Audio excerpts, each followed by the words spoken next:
Y la siguiente historia nos llega desde Gaza, donde hoy han inaugurado un hotel de 5 estrellas al que curiosamente no pueden entrar los turistas. Lo han construido unos palestinos, pero está gestionado por españoles. Una aventura arriesgada.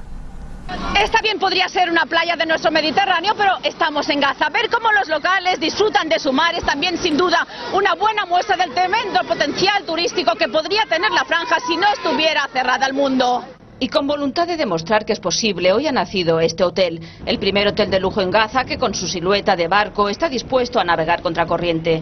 La idea la tuvo un príncipe saudí cuando Gaza todavía era un puerto próspero. Con las guerras, el bloqueo y Hamás quedó abandonado hasta que un multimillonario palestino lo compró. Al frente, otro palestino, Nabil Sarraf. Esto es una inversión, pero no de dinero, sino de futuro, afirma. El 70% lo ha puesto Padico, nuestra empresa, pero el resto, palestinos de Gaza y de otras partes que creen en nuestro pueblo. Vemos la luz al final del túnel, añade. La gestión la han cedido al grupo español Armet.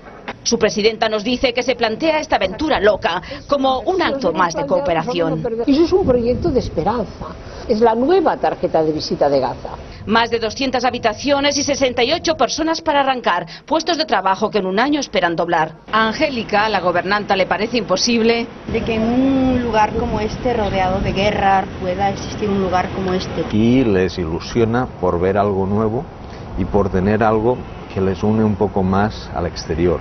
Rafael es el director. A pesar de todas las dificultades y aunque su hotel no estará al alcance de la mayoría, es un paso a la normalidad, cree.